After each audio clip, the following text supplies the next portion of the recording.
Hola, ¿qué tal? Muy buenos días. Bienvenidos a un nuevo episodio de Modo Laboral. Hoy tenemos a una invitada muy especial, pero no vamos a hablar del tema recurrente. Justamente invitamos a Marta Lucía Ramírez. Ella creció con el ejemplo de una madre y un padre trabajadores. Creció con el ejemplo de una tía que le enseñó a descubrir el mundo con otros ojos, a despertar la curiosidad por otros países. Mm, Creció aprendiendo que el camino se construye a través de el rigor, del trabajo incansable, de objetivos claros y firmes, pero sobre todo con un propósito de servir al país.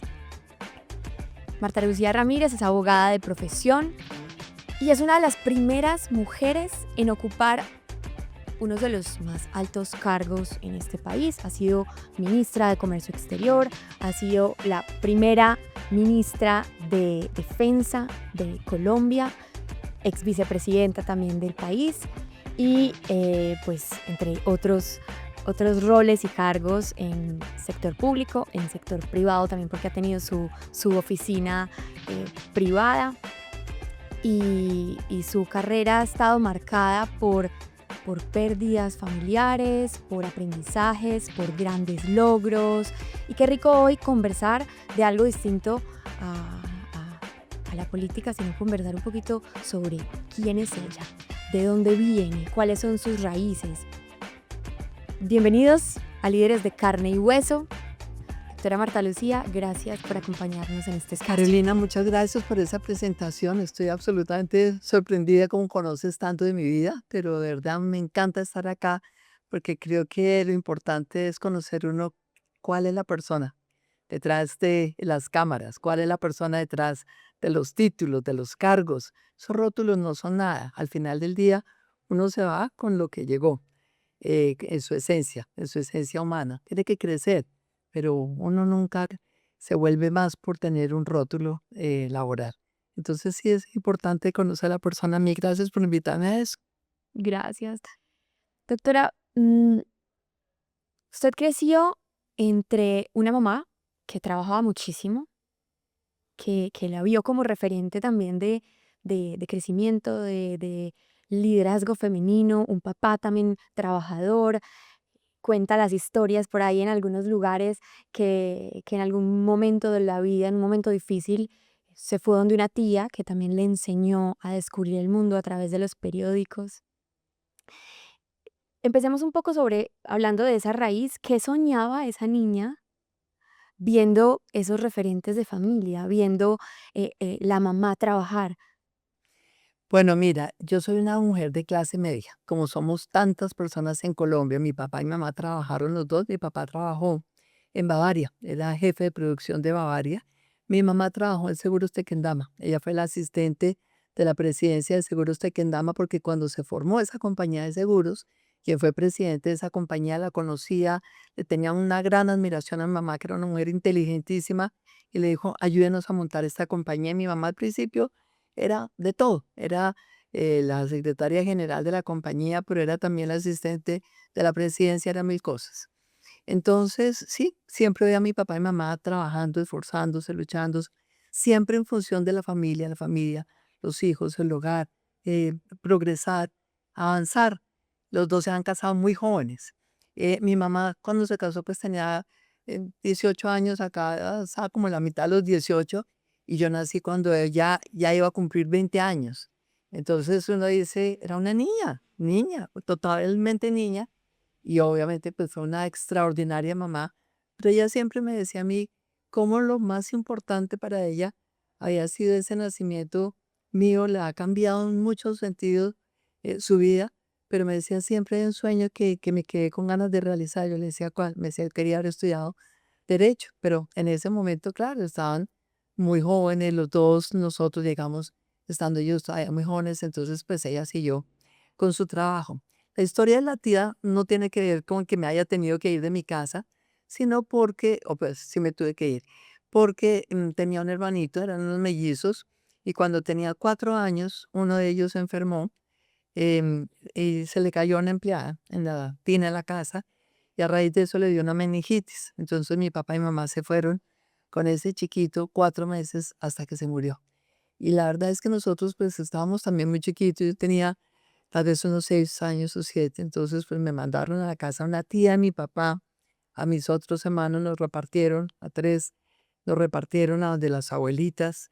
Y esa tía para mí fue realmente, era tía de mi papá, no tía mía, y fue también una mujer que me enseñó muchísimo, porque ella era una mujer viuda, había enviudado estando joven, pero una viuda rica. Su marido y ella habían montado algunos teatros en Bogotá, eran los primeros teatros en esa época.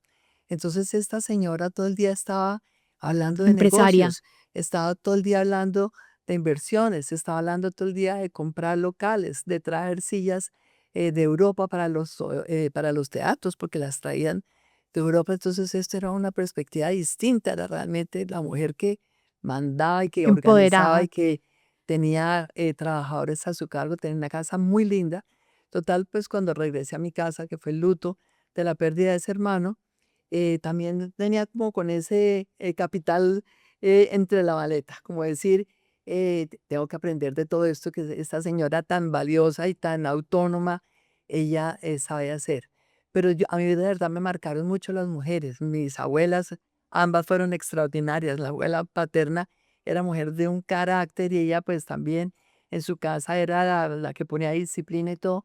Mi abuela materna era también una mujer estricta, también ella trabajaba en esa época, trabajaba en Telecom, pero ella era italiana, era de ascendencia italiana, entonces ella siempre tenía mucha nostalgia de Italia, de Europa, siempre ponía música clásica, siempre estaba oyendo ópera, siempre entonces esto era lo que yo oía cuando iba a dormir a la casa de mi abuela materna, que también era viuda. Entonces siempre como que me influyeron mucho esos patrones de mujer, trabajadora, inquieta por aprender. Mi abuelita, la mamá de mi mamá, quería leer de todo, leía de todo, era impresionante.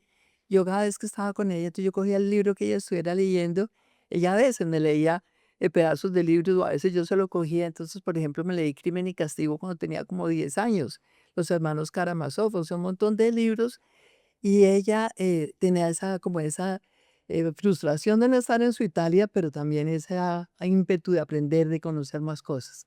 Esas fueron las mujeres que me influyeron. Mi mamá, con su disciplina, con su amor, también ella quería como comerse el mundo y me decía, yo hubiera querido estudiar Derecho. Cuando entré yo a la universidad, yo terminé el colegio a los 16 años. Cuando iba a entrar a la universidad, entonces tenía el dilema de qué voy a estudiar de carrera. Mi mamá me decía, lo que sea, pero tienes que estudiar. Esa carrera que yo no pude hacer, tú la tienes que hacer lo que quieras. ¿Qué has pensado? Entonces yo le dije, mamá, me gusta el derecho, pero también me gusta la medicina. Me dijo, pero son muy distintas, Sí. bien diferentes. Entonces yo, pues sí. Entonces, pues vete. Yo tenía un tío que era profesor de Derecho en la Nacional y uno que era profesor de odontología en la Javeriana. Entonces me dijo, dile a tu tío que te lleve un día a la clase de Derecho y el otro que te lleve un día a la Javeriana. Y evidentemente, pues fui un día al anfiteatro de la Javeriana y eso me pareció terrible. Fui a Derecho en la Nacional, me pareció interesante, pero seguía en la misma duda. Entonces un día mi mamá me dijo, muy bien, una vez no encuentra fácil las decisiones a partir de las diferencias. ¿Por qué no tienes en cuenta qué es lo que se parece en esas dos carreras? ¿Cuál es la similitud entre el derecho y la medicina? Entonces le dije, pues mamá, si estudio medicina, yo voy a ayudar a mucha gente a salvar la vida, que tenga buena salud. Si estudio derecho, le voy a ayudar a mucha gente desde el Estado, con buenas políticas públicas. Me dijo, sí, es muy parecido eso en las dos carreras.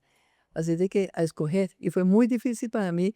Finalmente fui y me presenté en medicina en la Universidad Nacional y en derecho en la Javeriana.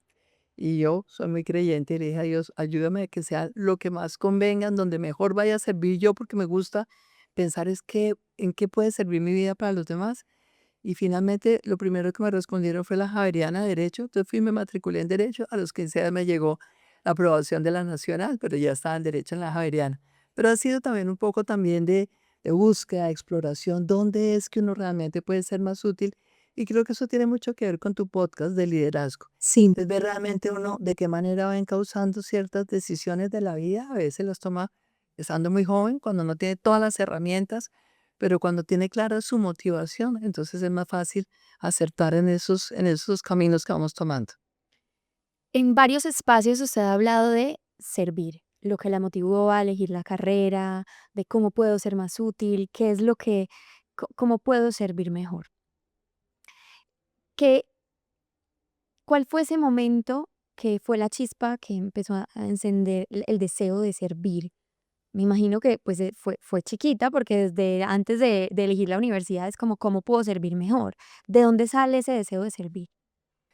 Pues fíjate que, por ejemplo, en esa época de la experiencia de esta tía de mi papá, ella, una de las cosas que me decía es que yo quiero aumentar el tamaño de los teatros, yo quiero tener más teatros porque es que así yo le doy empleo a la gente. Lo que me interesa es darle ejemplo a la gente. Y esa era su verdadera motivación. Entonces era una manera de servir, trascender, cómo llegar realmente a que lo suyo le sirviera a mucha gente. Mi mamá, por ejemplo, cuando estaba trabajando en Seguros de Kendama, ella me decía, bueno, es que el sector asegurador es muy importante porque es que protege a las personas, que puedan proteger sus activos, que puedan proteger mediante una póliza de seguros, pero ella vivía siempre muy en función de ver y esa compañía cómo más podía ofrecerle seguros a la gente en distintas modalidades que de pronto en ese momento no existían en Colombia, cómo podía hacerlo en las mejores condiciones posibles. Y ella conversaba mucho de eso pues con sus jefes que habían montado esa compañía con el apoyo de ella, pero también ella traía esas conversaciones a la casa y tenía esta inquietud siempre por aprender, aprender, aprender. Entonces a mí siempre me inculcó eso, como que lo que uno quería estudiar e investigar tenía que tener un propósito y el propósito pues era de alguna manera ver cómo servía. Entonces me lo inculcaron, pero además mi papá y mamá siempre les encantaba hacerle favores a todo el mundo.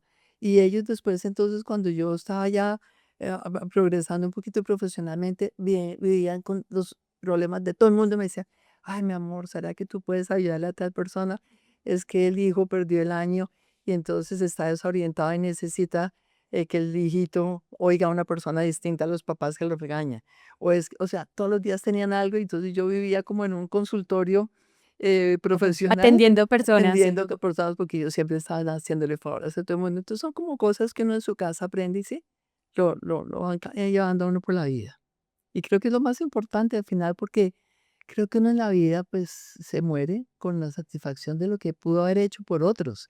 A mí me parece que hay gente que se dedica toda su vida a hacer plata, a acumular recursos, a acumular poder económico, otros se dedican a acumular poder político o lo que sea. A mí me parece que lo que a uno realmente le da felicidad es cuando ve que su trabajo tuvo impacto real sobre muchas personas. Por eso también escogí la política. La escogí tarde porque yo resolví ser política ya viejita, después de haber sido ministra de la Defensa, pero es porque allí es donde uno siente que lo que uno hizo, si lo hace bien, tiene una escala de impacto absolutamente gigante. Y esa es la satisfacción. Hablemos un poco de las mujeres, de ser mujer, mm, porque pues usted contó con la gran fortuna de tener unos referentes de mujeres que le mostraban el camino como del empuje, de lo que se puede lograr, de lo que se puede hacer. Muchas personas en Colombia no tienen digamos, esa oportunidad de tener referentes así para crecer. Y me pregunto, em, ¿qué, qué le diría a esas mujeres hoy o qué fue lo que aprendió de tener una voz femenina informada desde que la tía le ponía a leer el periódico y le hacía preguntas y le Será mi papá. enseñaba al papá, el papá, y mejor aún, más interesante todavía.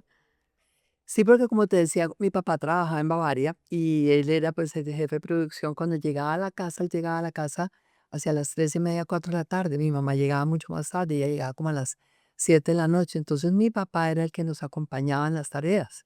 Y mi papá llegaba y leía el periódico todas las tardes. Entonces la manera de ayudarnos a nosotros a aprender a leer bien era ponernos a leer el periódico. Y a mí me preguntaba, ponía a leer el periódico pero completo y me preguntaba sobre las noticias, entonces yo me moría al susto de equivocarme.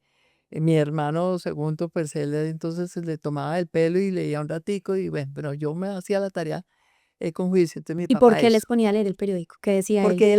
Porque él yo creo que era un poquito como matando dos pájaros de un tiro. Él llegaba de su trabajo, entonces no tenía tiempo de leer el periódico en el día, entonces lo leía por la tarde. Yo creo que él decía, esta es la manera fácil de hacer lo que quiero, que era leerse su periódico, Pero jugar pero con estar al ellos y mismo tiempo compartir. compartiendo Ah, con los hijos. Entonces era era como eso. Entonces me acuerdo mucho, por ejemplo, cuando vino Kennedy, cuando la llegada a la luna, todo eso yo me lo leía porque me lo estaba mi papá orientando y pues porque esa era digamos que como el rato de complicidad con mi papá. Pero esas mujeres que me influyeron, que realmente me marcaron, también me sirvieron a mí para entender que uno tiene que abrir camino a otras mujeres, por lo que tú dices. Hay desafortunadamente hogares distintos donde pronto los papás a veces no tienen como esa claridad o de pronto ellos asumen que en la casa no se habla de trabajo, entonces no lo transmiten a los hijos a veces ni siquiera saben que hay dificultades para conseguir plata, los hijos a veces piensan que todo llega regalado del cielo, entonces en mi casa siempre todo se hablaba muy claramente, muy francamente al interior de la familia. Pero por esa razón yo siempre he querido como impulsar a otras mujeres. Lo primero, lo más importante, es hacerlas preguntar qué son ellas, en qué creen ellas, qué quieren ser ellas. Y cuando uno se hace esas preguntas y se las hace bien, uno tiene entonces que buscar con coherencia lograr ese propósito. ¿Qué es lo que quiero yo? Servir. ¿Cómo lo logro? Entonces, bueno, me preparo bien. ¿En qué me formo? ¿En esta carrera o en la otra? Cada uno tiene que ir tomando ese tipo de decisiones. Yo lo que le aconsejo a las mujeres es eso, es estar muy seguras de cuáles son sus motivaciones, prepararse, luchar, saber que no hay nada que sea fácil y no dejarse arredrar, no dejarse amedrentar por las dificultades. Las dificultades lo que hacen es fortalecerlo a uno mucho más. Las dificultades lo que hacen es darle herramientas que de pronto antes no había cultivado y saber que tenemos un momento muy difícil para la humanidad entera. Hoy hay confusión, la gente después del COVID, después de las dos guerras, la inflación, tantas cosas, tiene mucho temor por el futuro. Esto a la humanidad entera le generó realmente muchas incertidumbres. Cuando uno tiene esos sentimientos de incertidumbre, lo peor que puede hacer es dejar que el sentimiento se le convierta en temor.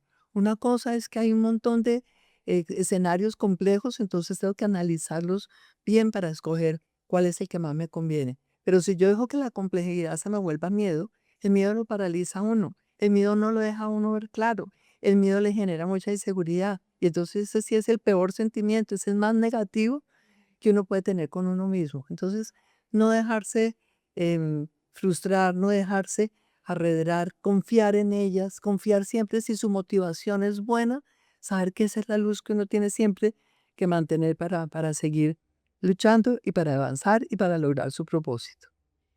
En el mundo y especialmente en Colombia hemos tenido una historia de hacia la mujer de no puede a tal vez puede a bueno, sí puede, Pero ¿no? es obvio.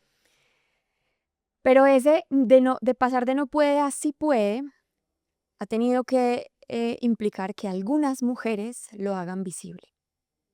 Mujeres que empiecen a abrir puertas en mundos masculinizados, digamos en espacios sobre todo, como por ejemplo el Ministerio de Defensa.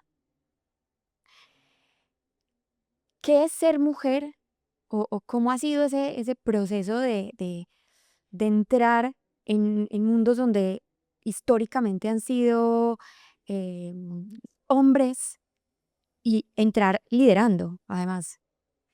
Pues mira, eso va también con la convicción que uno tenga de dónde es que su servicio puede resultar más útil en un momento determinado de la vida. Pero digamos que precisamente por la historia mía, porque yo empecé a trabajar muy joven también, entonces siempre he tenido como el compromiso y un poco la obsesión de ayudar a abrir espacios a la gente joven y a las mujeres. Porque pues ahí se conjuga lo que fue mi historia, mi comienzo, mi inicio en todo este desarrollo profesional y en todos los trabajos que he tenido siempre he querido impulsar jóvenes e impulsar mujeres. Y para mí la manera de impulsar a veces es desafiar. A veces se me iba la mano, lo confieso, porque a veces en el desafío era demasiado exigente, pero era retando, porque yo siempre buscaba llenarme de excelencia alrededor, de la mejor gente, la que veía que tenía la madera, la inteligencia, la capacidad. Siempre lo que hacía era retarlos, retarlos para que fueran mejores, ser exigente. Yo tuve jefes que fueron exigentes conmigo y les agradezco lo exigentes que fueron porque esto también de alguna manera era como el amor propio, ¿no? Entonces cuando me devolvían un trabajo, me daba, pero, o sea, decía, es que por ningún motivo me lo vuelven a devolver, entonces me daba ahí sí todo el tiempo que fuera necesario para investigar todo, para que no hubiera nada que me faltaba, porque estaba buscando la perfección. Ahora tampoco siempre tiene uno que matarse por la perfección, pero sí hacer las cosas con excelencia, con un nivel que de verdad vaya más allá de lo que le están exigiendo a uno a veces. Y abrir ese Entonces, eso es lo camino, que he hecho con mujeres y con hombres, con jóvenes, siempre abrir. Y a las mujeres eso, es retarlas, pero cuando ya tuve realmente la oportunidad, fue cuando llegué al Ministerio de Defensa, porque como tú decías, este es un campo muy masculino, donde sin duda pues las actitudes son de machistas, son de machos, allá sí que son claro, más bien. valientes, entonces llegan y te ponen la mano así y uno dice, bueno, pero era ejercer un liderazgo distinto. El presidente Álvaro Uribe, que fue el que me hizo ese nombramiento y para mí fue un gran desafío, me dijo, yo confío en ti porque tú tienes una gran capacidad de planeación de largo plazo. Yo había sido ministra de Comercio Exterior con el presidente Pastrana y como ministra de Comercio Exterior pues hice muchísimas cosas, entre ellas una política nacional de productividad, competitividad y emprendimiento. En 1998 Colombia fue el primer país que sacó una política pública de emprendimiento. Se llamaba Jóvenes Emprendedores Exportadores. Y yo me dediqué a buscar por todo el país cómo impulsar el emprendimiento de los jóvenes y entonces habíamos hecho eso.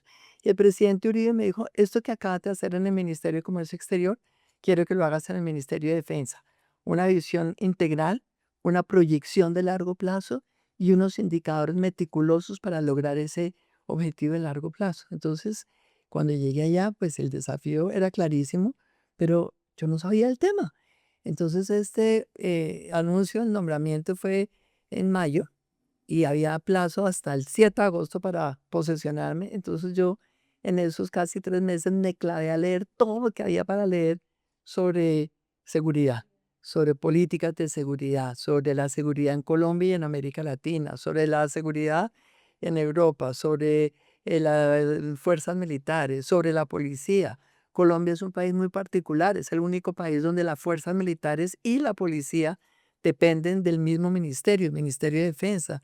En los otros países están separados. Entonces yo leía sobre todo eso, entonces realmente hice una inmersión intensiva en el tema, pero cuando llegué, obviamente me tenía absoluto pánico de, Claro, de, de estar en este escenario y tener esa responsabilidad tan grande, porque era la responsabilidad más grande que tenía el presidente Álvaro Uribe. Total, después de todo ese aprendizaje y ese estudio, yo me dediqué a entender qué le pasaba al país, dónde estaban los principales dolores, cómo podíamos nosotros anticiparnos a las amenazas que había. Hicimos un ejercicio de planeación estratégica que fue maravilloso porque también nos cuidamos no solamente de ver cómo mejorar la seguridad, bajar los secuestros, bajar los atentados terroristas que en ese momento eran permanentes en la infraestructura petrolera, la infraestructura eléctrica, de comunicaciones, sino también me ocupé de mirar hacia adentro del ministerio, cómo lograr una institución que tuviera mucha más eficiencia, mucha más transparencia, porque esos son dos elementos sine qua non para tener legitimidad. La transparencia es fundamental para que la gente confíe y es muy fácil a veces perder la confianza en las fuerzas militares o en la policía. Y ese tema fue súper importante. Total, a medida que fui avanzando en esto y haciendo el plan estratégico y todo, fui venciendo resistencias, pero también creo que a uno el tener ese desafío permanente lo obliga a ser cada vez mejor y yo me siento muy contenta porque también allí tuve la satisfacción de combinar la parte maternal con la mujer firme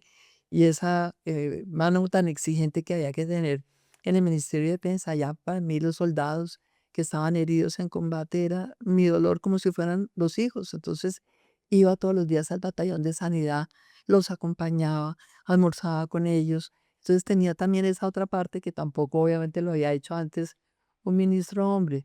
Y yo creo que al final lo importante es poder uno entender que para lograr éxito profesional y poder tener realmente un papel relevante en la sociedad, si uno es mujer, lo que tiene es que cultivar también lo femenino. No puede de ninguna manera entonces querer transformarse en hombre, ni vestirse como hombre, ni actuar como hombre, sino al contrario, lo femenino, y lo femenino es el cuidado, lo femenino es el escuchar a otro, lo femenino es tender puentes de conversación para que haya soluciones, ojalá de consenso, que sirvan a todos. Entonces creo que esa es como la recomendación, que crean en ellas mismas, que se esfuercen, se exijan, se entreguen realmente con foco al resultado, pero sin perder nunca la esencia femenina. Cuidar su hogar, si tiene su hogar, si tiene su marido, cuidar a su marido, ser buenas mamás, o sea, de verdad, mujer de 360 grados. Cuando hablamos de carisma, hay pues, investigaciones que muestran que el carisma tiene dos componentes, la cercanía y la autoridad. Si muestras mucha autoridad, la gente y poca cercanía, la gente no te quiere. Te cree, pero no te quiere. Si muestras mucha cercanía y poca autoridad, la gente te quiere, Pero no te pero cree. no te cree. ¿Cómo balancear este cuidado con autoridad? Porque creo que este es el balance más difícil. Como soy muy dada a cuidar, pero como también balanceo mi parte de autoridad. Sobre todo esas mujeres que hoy están en Colombia entrando a roles directivos, donde sus equipos son mayormente hombres, donde de pronto cuentan con equipos que tienen sesgos de género y que son difíciles de romper. ¿Cómo balancear estos dos? Mira, yo creo que esa simbiosis y lo que lo has descrito perfectamente, pues es inevitable. Y uno todos los días tiene que estar buscando el balance. Digamos que yo en una época de mi vida, como me ha formado con tanta exigencia, como tuve jefes tan exigentes, al principio me iba solamente sobre la exigencia, sobre el reto, sobre el desafío. Y esa es una manera de liderar que es equivocada. Porque fíjate que cuando tú generas distancia, o produces miedo en las personas, te hablé ya del miedo, les estás generando el peor sentimiento, es que los cohibes, es que les frustra su iniciativa, su capacidad de plantear puntos de vista distintos. Entonces eso lo fui aprendiendo con el tiempo y después me he dedicado a cultivar mucho más esa otra parte, cómo puedo hacer que el desafío vaya de la mano con el estímulo a esa iniciativa, a ese compromiso de ser mejores, a esa capacidad de dar mucho más.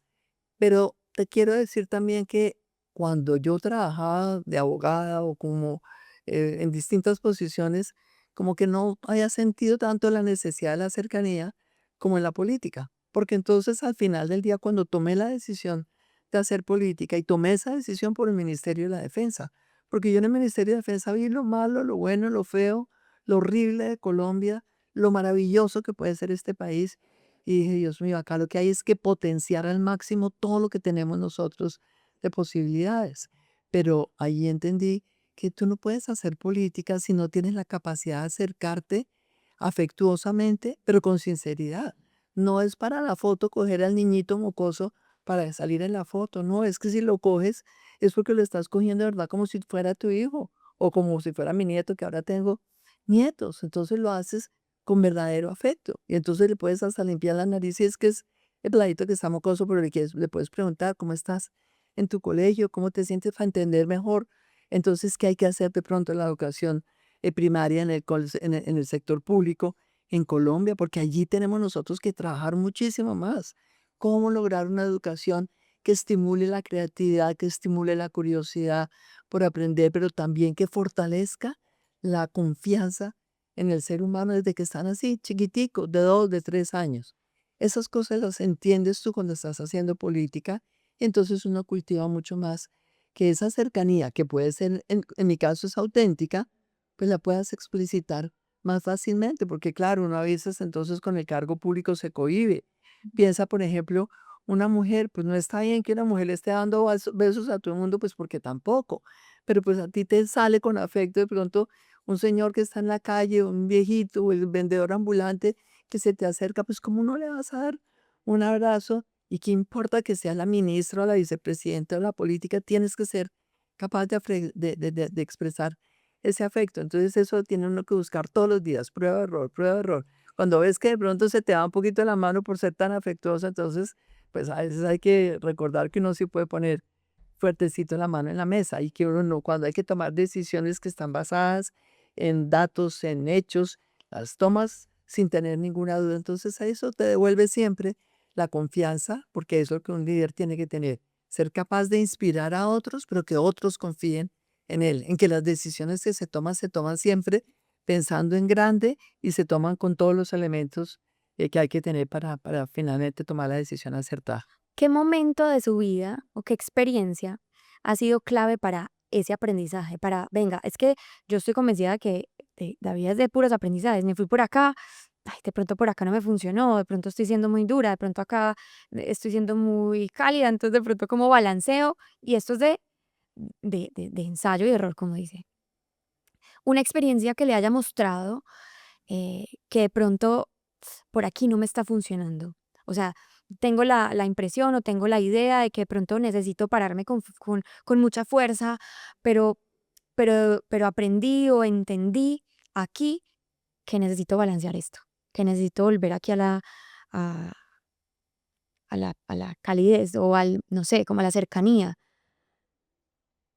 Pues yo no sé, ha habido episodios tal vez corticos, ninguno así como que haya sido demasiado traumático o de mucho impacto, pero sí tengo como episodios cortos. Por ejemplo, cuando llegué al Senado, yo me metí a hacer una carrera pues como a la política electoral de salir a buscar votos de un momento a otro. Tenía una oficina, era súper exitosa, me iba muy bien en la oficina en ese momento con mi socia, era cuando se estaban haciendo las negociaciones de los acuerdos de libre comercio, entonces estábamos llenas de asesorías y por supuesto felices porque nos iba muy bien económicamente.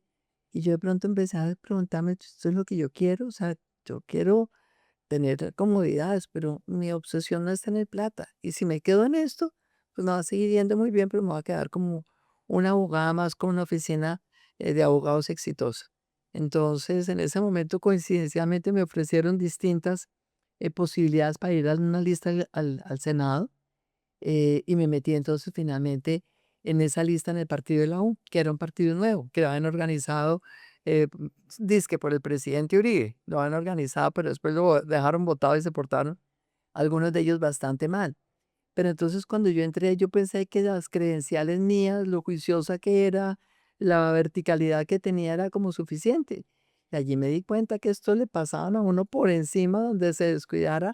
Entonces allí me tocó en varios momentos decir, no, no, no, creo realmente que la política sí se puede hacer distinta y hay que hacerla distinta. Entonces me volví la banderada de criticar en el escenario mismo del Senado, en el recinto mismo, pues criticar el clientelismo y criticar a los que uno intuía que compraban votos y criticar a los que estaban pidiéndole puestos al gobierno, porque me parece que es que no hay derecho a que haya gente que tiene, se siente con el derecho a que tiene una parte del Estado capturada en favor de ellos o de su familia o lo que sea. Entonces, allí me volví muy dura en ese tema. Entonces, claro, el ser muy dura también me generaba a veces muchas reacciones bastante negativas. Entonces, es como empezar uno a tratar de tener la misma firmeza, pero hacerlo con más suavidad. Aprendí que de pronto no era necesario enfrentar al más clientelista mirándolo a los ojos y decirle, yo sé que usted lo es, sino tratar de tomar a todo el grupo y decir, si ninguno de nosotros está pidiendo puestos, quizás esto ayude a que todo el trabajo sea mucho más de meritocracia, a que la gente en los ministerios de verdad pueda escoger siempre a los mejores, sin ninguno de nosotros. Pero es difícil, ese camino en la política es difícil y en ese caso concreto, que lo viví varias veces, era esa tensión permanente entre el deber ser, lo que creo y lo que he aplicado de verdad en mi vida entera en la política y en lo público, pero el ambiente que no hace propicio que uno llegue con posiciones tan estrictas en eso. Pero hay que mantenerse y mi satisfacción es que me he mantenido en eso. Nunca jamás me dediqué a pedir puestos de ninguna clase, ningún ministerio cuando era senadora, pero tampoco nunca le di a ningún político cargos para sus amigos o para su clientela o para sus maquinarias políticas por el hecho de ser políticos. A mí alguien me decía, yo decía, estos son los requisitos de los cargos, la gente que cumpla requisitos la pasamos por todos los filtros y los que sean los mejores. Siempre he buscado en el Estado la excelencia y creo que eso hay que aplicarlo no solo en el Estado, es en el sector privado. También en el sector privado hay roscas, también en las empresas hay gente que es rosquera y entonces si hay unos accionistas que son mayoritarios, entonces hay la tendencia y la tentación de hacer algunos negocios que son que se tercerizan, entonces se hacen con los que son más allegados a algunos de los accionistas. No, uno tiene que promover de verdad en la sociedad siempre los méritos, que podamos lograr tener un país en donde el mérito de la gente sea lo que le garantice tener una posición cada vez más elevada. Creo que eso es fundamental y hoy en Colombia me parece fundamental para ser capaz uno de construir una confianza distinta. Uno no puede pedirle a la gente que tenga confianza per se. La confianza es distinta a la fe. Uno tiene fe, yo soy una mujer de fe, creo en Dios, pero nunca he visto a Dios, pero creo y tengo fe ciega y absoluta. Pero la confianza, no, en eso sí estoy todos los días probando y miro entonces en quién confío y si la persona merece o no la confianza de uno. En esta sociedad todos estamos hoy así, desconfiados, y entonces tenemos que volver a construir confianza, porque con la confianza o con la desconfianza mejor pasa como con el miedo. Cuando la sociedad desconfía totalmente de los otros o desconfía de las instituciones y del Estado, todo el mundo está en el peor escenario y es que nadie quiere hacer nada. Entonces los empresarios no invierten porque no confían en las instituciones, los ciudadanos no construyen capital social porque yo para qué, si es que esto que haga yo para la asociación de padres de familia del colegio de mi hija, entonces es que esto va a beneficiar a uno de los papás que no me caen bien, entonces lo que mejor puedo hacer es no hacer nada. Entonces la desconfianza es también muy dañina para una sociedad. Necesitamos volver a construir confianza y todo eso va de la mano con los méritos, promover una sociedad por méritos, por capacidades, por excelencia, por resultados. Eso es una sociedad distinta y es lo que tenemos que lograr. Habla de la confianza y pienso en los informes de los últimos años de Edelman, el barómetro de confianza, donde muestran que cada vez la confianza, digamos que está más crítica en algunos sectores, sobre todo con respecto a lo que se refiere a la política. ¿Cómo hacer para restaurar la confianza en las personas que están representando al país? ¿Cómo hacer para volver a restaurar la confianza desde el discurso, desde la transparencia, eh, a los jóvenes que hoy en día dicen, bueno, se están pensando en otras cosas, menos en, venga, cómo me mantengo informado para ver eh, por quién voto? Realmente la confianza, ¿cómo Pues restauramos eso? mira, a mí me encanta esa pregunta tuya porque es una reflexión que me hago todos los días y no tengo la respuesta completa, lo confieso. Pero creo realmente que cuando hay tanta preocupación en el mundo entero, después del COVID y después de todo, entonces también viene la desconfianza, porque entonces la gente perdió el empleo, la gente oye las noticias y entonces es que hay corrupción. Entonces todo el mundo tiene que buscar un culpable de todo lo que está pasando y lo más fácil siempre es decir la culpa es del gobierno. Y todo el mundo entonces le echa la culpa a los gobiernos. Pero yo me pregunto, muy bien, ¿y cuál es el papel de la sociedad? ¿Cuál es el papel de los ciudadanos comunes y corrientes? Yo hoy soy ciudadana común y corriente. Llevo 3 años y medio de haber salido del gobierno, soy una ciudadana. Y desde mi posición en la ciudadanía, yo digo, uno no se puede quedar tampoco quieto, esperando a ver qué hacen otros, a ver cómo destruyen el capital que tenemos de los colombianos. Entonces creo que el tema de la confianza tiene que ver con una decisión personal de cada uno y una decisión del colectivo. Es que vamos a dejar nosotros que nos sigan destruyendo el país y que nos sigan destruyendo las instituciones, pues yo creo que no. Y esto es un poco como si de pronto tú tuvieras em, la posibilidad de ir a votar, votas y te vas a vivir al exterior y dentro de 4 años dices, ay, vine otra vez a votar, pero ¿cómo está esto de mal? Y ahora no sé por quién voy a votar. Yo creo que esa es un poco la actitud de mucha gente. Aparece cada 4 años a votar, se queja cada 4 años, después se desentiende durante 4 años y después vuelve otra vez a decir, esto está peor que hace 4 años, ahora ya no sé por quién votar. Hay que estar mirando qué pasa, hay que organizar capital social, hay que construir un capital social, hay que tener redes de ciudadanos. Colombia es un país que tiene una constitución riquísima en forma de participación ciudadana, porque puede haber las asambleas populares, los consejos, puede haber las veedurías ciudadanas, pero ¿quién hace eso? Nadie. ¿Por qué? Porque nos da pereza. Si tú le preguntas a los empresarios de Colombia, si le preguntas a las empresas más importantes, a las de clase, a las empresas medianitas, a las empresas chiquiticas, en las universidades, cuántas horas a la semana invierten en actividades que sean para el bien común, para la comunidad, para la junta del colegio, para el edificio donde viven o para labores sociales que se necesitan.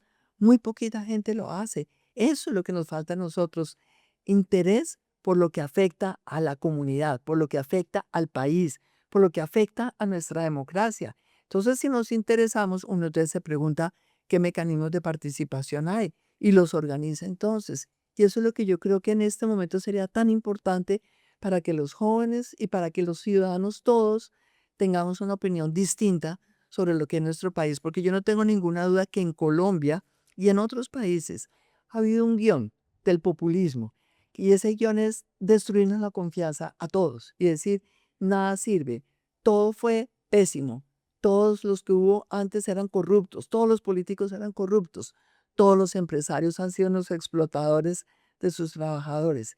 Y entonces cuando esa es la narrativa, al final la sociedad lo que tiene es una desconfianza absoluta al sistema, un rechazo total al sistema todo, al sistema democrático, al sistema económico. Entonces yo sí creo que hay una narrativa deliberada del populismo por generar ese rechazo al sistema. Son los antisistema. Luego uno que tiene que hacer, tragar entero y decir todo era perfecto, tampoco, porque es cierto que hay casos de corrupción. Es cierto que los hay ahora a la N potencia, pero también los ha habido en el pasado. Es cierto que ha habido casos de abusos de empleados porque sus patronos no les pagaban a tiempo, no les pagaban lo que era, también eso es cierto. Pero entonces uno que tiene es que aislar el caso, investigarlo, sancionarlo, tomar correctivos, pero no dejar que se generalice la idea de que el todo es eso. Y cuando uno se preocupa, actúa, se organiza, crea redes, entonces uno sí puede decir el 90% o el 98% de los políticos acá son honestos, o al contrario, son deshonestos si tienes pruebas para decir, pero no le haces el daño a la sociedad de robarle la confianza sobre todo. Pero entonces, insisto, es que a uno le quitan la confianza porque uno se la deja quitar. Y la pregunta entonces es, eso es como si hoy llegas a tu casa, compras una planta divina que te dicen tienes que regarla con agua cada 4 días y tú la pones y quedó espectacular en la sala. Y vuelves dentro de un mes porque te fuiste de viaje. ¿Cómo te vas a encontrar esa planta? ¿Cómo la vas a encontrar? Está muerta, porque nadie le echó agua durante un mes y te dijeron que era 2 veces a la semana. La confianza en una sociedad es eso, la tienes tú que estar alimentando con hechos concretos, Con con hechos concretos. resultados. Claro, tienes que estar alimentando, entonces tú vas creando redes de confianza. Entonces tú dices, miremos cómo funciona el gobierno de la universidad, cuáles son los criterios para escoger los profesores, cuáles son los méritos que tienen en materia de investigación, etcétera, etcétera. Entonces, a medida Se que la comunidad involucra. estudiantil está involucrada y viendo resultados, dice, de verdad estamos en la mejor universidad, como sin duda la FIT es una de las grandes, grandes y mejores de Colombia. Pero eso es porque lo estás todos los días comprobando. Vas construyendo confianza a medida que vas verificando con hechos concretos. Eso es lo que hay que hacer en la sociedad, hay que hacerlo en la política, hay que hacerlo en el manejo del Estado, porque la gente no se pregunta cómo participamos. La Constitución de Colombia te permite participar en el presupuesto, en las decisiones de presupuesto de una alcaldía, de un municipio. Pues entonces hay que organizar a los ciudadanos para que entonces tengan los presupuestos participativos, para que estén mirando cómo es el gasto público, el que se hace en el Ministerio de Hacienda. Hay que desagregarlo. Entonces, ¿cuántas facultades de economía tenemos en el país? Por Dios, muchísimas. Porque entonces no hay una red de facultades de economía que está mirando el desagregado del presupuesto, en qué se gasta, cómo se gasta, exigiendo transparencia. Y así entonces cuando hay un reporte de toda la red de facultades de economía de Colombia diciendo es que este gobierno está gastando más que nunca en burocracia y en paseos y no sé qué, entonces ya hay realmente muchos factores de alerta para actuar ya en otras esferas o judicial o vas ante la Procuraduría, lo que sea, y la sociedad reacciona a tiempo. Pero nosotros somos demasiado, qué pena esta palabra, pero muy atenidos a lo que hacen otros. Entonces uno, perfecto, lo que haga el gobierno, no, uno vota por un gobierno, pero tiene la obligación también de verificar que el gobierno esté haciéndolo bien. Y lo que no puede hacer es desentenderse y llegar entonces y encontrarse la planta muerta o volver a los 4 años del viaje por el mundo y decir el país cómo está de mal, ahora por quién voy a votar. Y eso es como una cachetada para todos, como, ¡ay, pucha!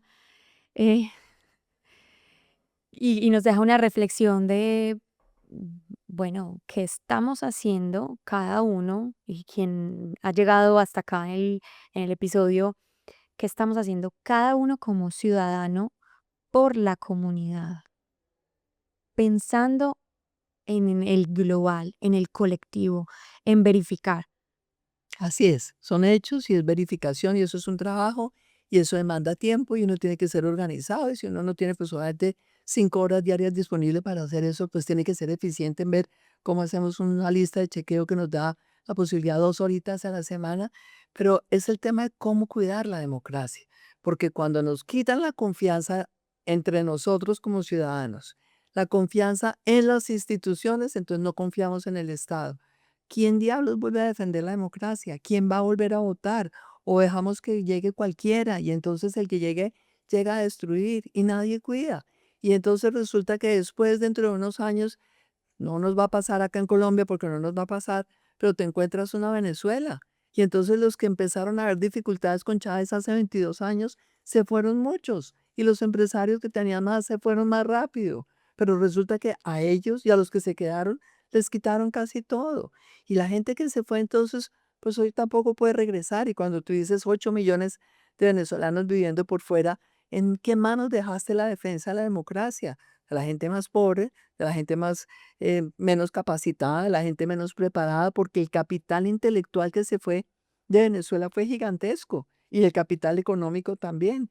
Entonces uno dice, la destrucción de la democracia empieza por la apatía, pero después lo que hacen es espantar a la gente. Y todos esos que se van es un éxito para los tiranos y para quienes realmente quieren implantar un sistema que sea totalmente distinto a lo que tenemos. Y lo que tenemos sin que sea perfecto, insisto, porque hay que mejorarlo. Esto sí es una sociedad que tiene una desigualdad que es inaceptable.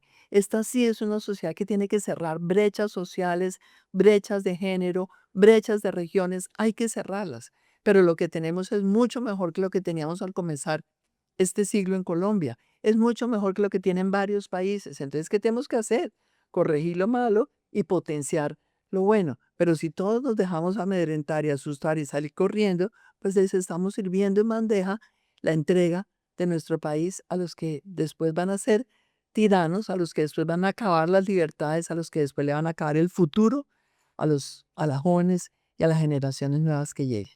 Aquí me cae una palabra y es la frustración. Que yo creo que hay muchas personas que terminan como agotadas, cansadas, sin querer actuar por la frustración que sienten. Y me pregunto, ¿qué ha sostenido a Marta Lucía Ramírez en, durante toda su vida que le ha permitido sobrellevar esos momentos emocionalmente difíciles, esos codazos, como usted los llama en algunos momentos, Muchos, esa muchos. frustración de no poder lograr lo que quisiera? ¿Qué la sostiene emocionalmente? La motivación es exactamente la misma que tenía cuando entré a la universidad. Cómo mi trabajo, cómo mis capacidades, que sé que las tengo, pueden servir para tener un país mucho mejor. Entonces, en la medida en que tengo la motivación intacta y sé que he logrado hacer cosas que han servido, pues uno vuelve sobre su esencia. Y uno dice, ¿todavía tengo herramientas? Por supuesto que las tengo. Tendré que buscar de pronto escenarios distintos, no sé, o los mismos, pero hay que aprender entonces de pronto cómo ser más eficaces y lograr entonces mantener uno una buena presencia, unos aportes, o bien sea para que los lleve a cabo uno mismo o para que los lleven otros, que eso también es importante entender que entre más aprenda uno también a que otros pueden hacer las cosas, si uno aporta, pues la satisfacción es igual, porque al final lo que cuenta es el resultado, ¿me entiendes? Si uno mañana tiene la fórmula maravillosa, yo tengo muchas fórmulas para muchas cosas. Una obsesión mía durante la pandemia eran los informales, los vendedores ambulantes. Pensar cómo hacía esa gente a la que le tocó encerrarse en su casa de un día para otro, pero eso es una gente que vive en un pagadiario, muchos de ellos, pagando una piecita diaria con lo que venden de colombinas o de chocolatinas. Y yo decía, por Dios, ¿qué estará pasando si es que ya no pueden estar en las calles vendiendo en una esquina? Y bueno, tengo un modelo que creo que sería perfecto en Colombia. Lamentablemente se acabó el gobierno, no lo pudimos hacer. Empezamos algo con el alcalde de Barranquilla en ese momento, Jaime Pumarejo. Empezamos también con el alcalde Yáñez, que era el alcalde de Cúcuta, y Cúcuta estaba recibiendo toda esta migración venezolana. Y sueño algún día con hacer un proyecto de esos. ¿Qué me mantiene la motivación de decir, no se ha hecho? algún día hay que hacerlo. Y ver que el problema sigue allí, que la gente está allí, que sigue teniendo la necesidad y que si uno tiene la oportunidad, pues hay que llegar y tratar de hacerlo más tarde, pero en el momento que sea, mientras estemos vivos, mientras Dios nos dé salud, no hay nada que uno deba dejar tirado cuando realmente tiene la motivación y la motivación es grande y la motivación es en función de otros. ¿En qué se sostiene uno? Para mí hay dos alimentos que son absolutamente fundamentales. La fe en Dios, que tengo muchas gracias a Dios, y mi marido, mi hogar, mi hija, mis nietos, que ahora Las tengo redes de nietos, apoyo, la familia. la La familia. familia, lo más importante. Tengo la suerte, mi papá y mamá desafortunadamente se me murieron hace poco tiempo, pero mi Dios fue muy generoso conmigo, los tuve hasta ya viejitos a los dos. Mi papá se murió hace apenas un año, cuando tenía ya 96 años. Pero tener mi esposo, mi hija, mi hogar, mis nietos, mis hermanos, es su familia. Eso para mí es lo más importante porque ahí está la verdad de uno también. Ellos son los que lo acompañan a uno desde que nació hasta que se acaba la vida. Y ya, tener una vida sana, alimentarme bien, hacer ejercicio, tratar de estudiar lo que más puedo, hacer lo que más puedo, eso es lo que a mí me da fortaleza. Y claro que me da golpes muy duros, no uno, muchos, muchos, pero aquí estoy, absolutamente convencida de que lo que le queda a uno de vida y energía hay que dedicarlo a que este país de verdad salga adelante. Este país se encuentre a sí mismo en todo su potencial. Es que el potencial de Colombia es enorme en todos los sentidos. Entonces lo que no podemos es dejarnos a medias en el desarrollo de ese potencial. ¿Qué le dice la familia de tener un cargo público, de tanta exposición, de tener que estar aquí y allá? Supongo que eso también implica Sí, eso en los cargos ha sido mucho difícil. tiempo. Eso ha sido difícil en los cargos, sin embargo, hay una cosa que también aprendí de mi mamá aprendí tantas cosas y lo más impresionante es que entre más vieja estoy, más consciente estoy de lo que mi mamá me enseñó. Entonces mi mamá siempre me dijo cuando yo empecé tan jovencita a trabajar, me decía, mira, tú estás ya casada, em, tienes que tener mucho cuidado porque tu trabajo y tus cosas te van a llevar a tener siempre pues mucha exposición y mucha gente que te va a conocer y mucha vida social y tienes que cuidarte porque tú eres una mujer joven, eres una mujer bonita, en ese momento era, y tienes que cuidar mucho que tu trabajo no te termine quitando todo el tiempo de tu familia y de tu hogar. Pero tienes que ver cómo lo repartes. Pero lo que yo sí te recomiendo es que le dediques poco tiempo de tu vida a lo social, porque normalmente hay mucha gente que tiene mucha vida social y queda poco tiempo para la familia, o mucha vida de trabajo y social y cero para la familia.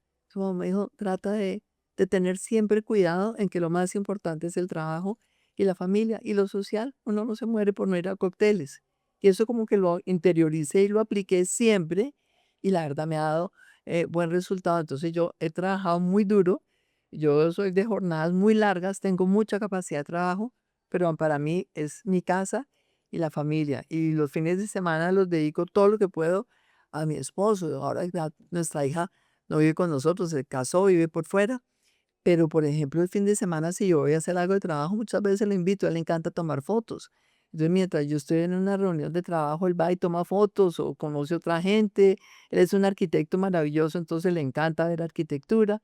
Total, uno siempre tiene que buscar el espacio de compartir, de complicidad, de lo que te gusta a ti. Entonces, yo voy y lo acompaño a tomar fotos también y a veces tomamos fotos juntos.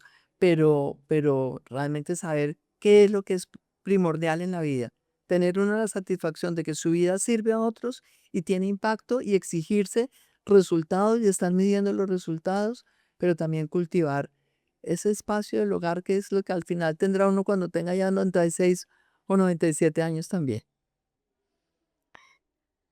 Hablemos sobre liderazgo.